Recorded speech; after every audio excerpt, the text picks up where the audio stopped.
Welcome to SA Footballer TV, the weekly roundup. I'm Tommy Javor, and it's great to be joined by our Magoo's Corner super host, Trevor Gregg. Oh, hello mate, how you doing? How's he? Doing as good as my mummy's. Yes. How is your sister? She's good too. Yep. How are you, Wayne? I'm good, Tom. How are you? Let's keep it serious now, Trevor. I know on your show you've been talking about it. It's a huge week for SA Footballer TV. Thanks to all our sponsors, everyone that's been involved with it. But this week it happens. The live call at Pertaringa, Teacher Gully and PNU. Will you be there? No, unfortunately, I'll be with our boys. Okay. Look, it's quite simply go to mixlr.com.au. That's mixlr.com.au. Download the app, Saffel Radio. It's going to be huge, isn't it? Yes, it will be. Yeah. After-match interviews with Mitch Sandry and Adam Koshel. Yep. It's going to be fantastic. And look, it's not restricted to Div 1. It's any division. It is available. I'm sure it's flashing up on the screen as we record this on a Monday night in the beautiful Portland Hotel. But we'd like to join you at your club sometime soon. It's a fantastic idea. It really is. So it's been a long time in the making, but it is here. Let's start with this week's games, Trev, and we're starting off at Broadview and Foss Camden, where Foss Camden, it was another case of near enough isn't quite good enough. Broadview 9-6-60, Foss Camden 7-12-54. Better players and goal kickers for Broadview, mate? For Broadview, Fergus, Fisher, both with a couple each. Ifenbean, Makins, Bamford, Newton and Ryan with one each. And the best players were De Prince, Ifenbean, Ward, Schlicker and Newton. Ifenbean, is that where you're going? Yeah, I'll go with how you effing been. And for Foss Camden? Williams and Schultz both kicked two. Culprit and Bergsma both with a single. Smythe, Beard, Inglis, Ruwalt and Williams in the best players there at Foss. Yes, and for Foss I think it pretty much was the story of the game. Obviously Broadview went with the breeze. 4 goals up. Our producer does sit in a very effeminate way, doesn't he, behind the camera? It's tough doing this show. Standing there before Hanson Road-esque, with the lovely pose. All he was missing was a nice little handbag, little clutch. You see what happens when the bunter comes out from underneath the shirt? No, it's no good. So yeah, they were too strong there, Broadview. Led all day and we were able to have a very good win for their club. Our next one was a bit of an upset for mine because at the start of the year St Peter's were all the rage. They started the season strongly, fallen in a bit of a hole. St Peter's 7 goals 850, Sacred Heart 18 goals 13 121. Wow. And this one was at Caterer as well. Just take us for a drive through the chief goal kickers for Sacred Heart. Carcuro with 5, Fosdyke with 2, and as with Redden, they both all kicked 3. They kicked 3? Yep. Sorry. And better players for them was Bosley, Potts and Parr. Also St Peter's, Trev? For St Peter's we had Sharp with a couple, same as Trenorden, Copping, Matheson, and best players were Goldsworthy, Fotheringham, Hazeman, Coping and Roberts. Would that be Copping? Copping 1. Copping. Oh, Copping a couple. Copping a couple. We'll be in there. Hey, Modbury are our producers' absolute dead certainty, yes. And they continue to shine. 13-7-95, far too good for Portland. 4-11-35. Was that Modbury Sports Reserve? Better players and goalkeepers than Modbury, Trev? Were Verity, Gibson with 3 each, Benbow with a couple, Rankin Jr. and Shaw and a couple of others that chipped in with 1 each. And the best players were Verity, Burns, Phillips, Fogden and Gibson. And for Portland, Pryor with 2, Bradley and Laslett with the singles. Best players were Bird, Laslett and Moody. And you know Portland a lot better than us, mate, but to me, just reading results, I've only seen Portland play a couple of times in the last 3 years.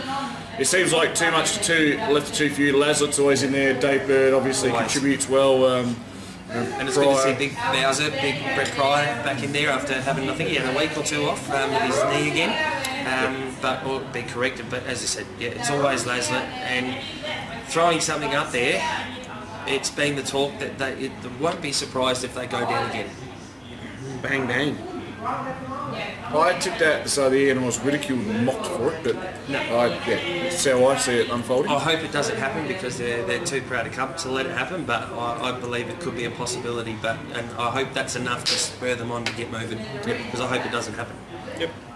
All right, and what would have been the game of the round really in the way it unfolded, it was Scotch at home at the college, the white picket fence there, 12-13-85. Great brand.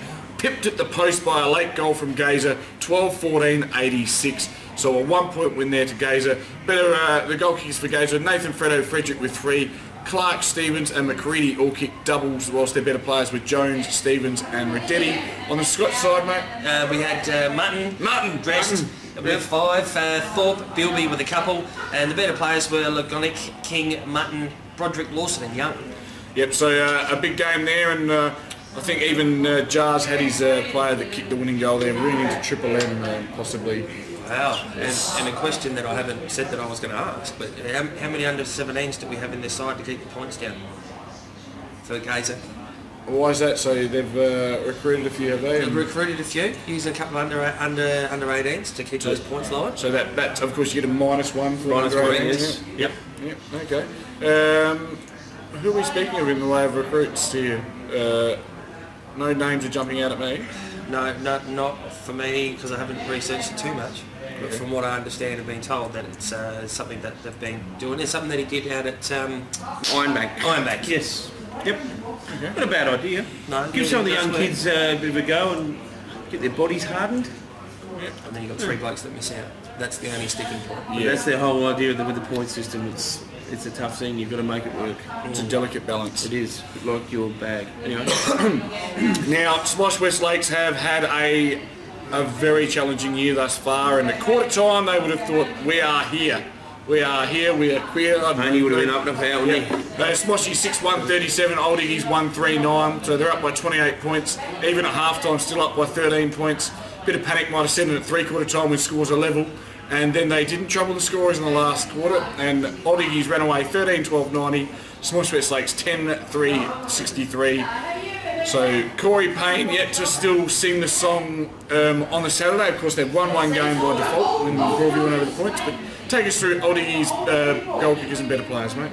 We had Ortlook with 3, Centenera with a couple, Sandlin also chipped in with 2 with DePoy.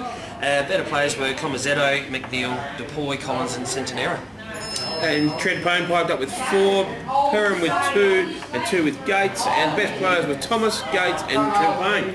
So yeah, Trev Payne continues to have a consistent year, and apparently is enjoying his time out there at Smosh West Lakes. So same with Gator. Gator? Yeah, many Gates. Yep.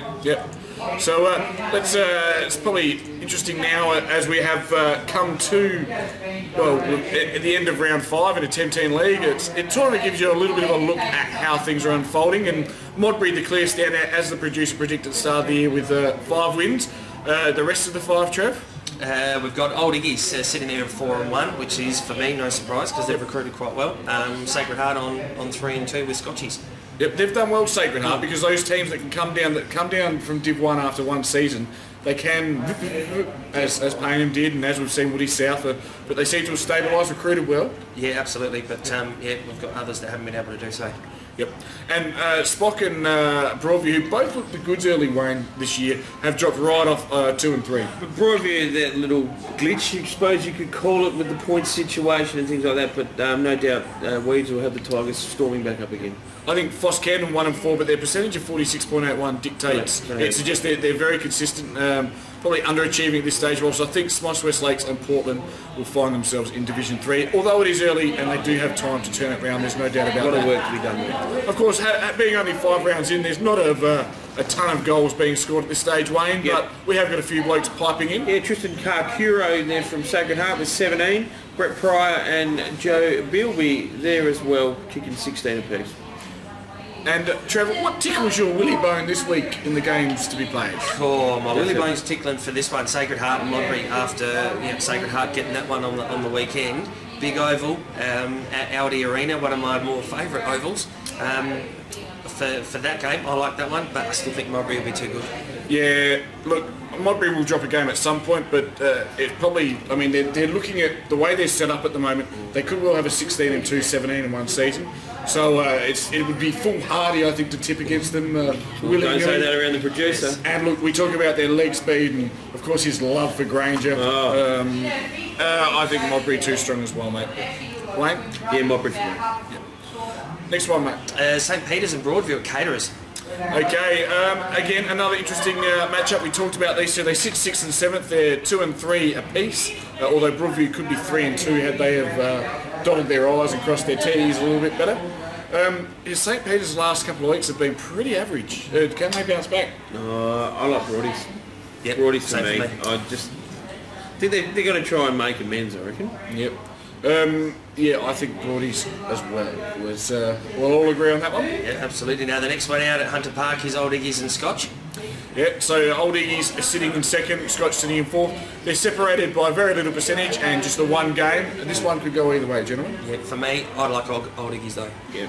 They've recruited too well. Yeah, they're all structured. Their club's set up quite well now with the 4 teams.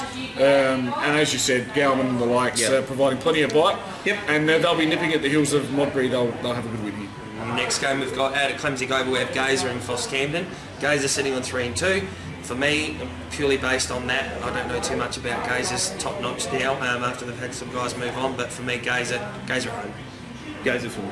Yeah, look, obviously Gazer, everything leans towards Gazer sitting 5th, 3 and 2, and Foss languishing in 8th and 1 and 4, but I'm going to tip an upset in this one. I've got a lot to do with Foss, obviously, down the Glenelg way, and there's a lot of good things. That they've had a very good year last year. They've taken a lot of that form in without having much success. I just think they...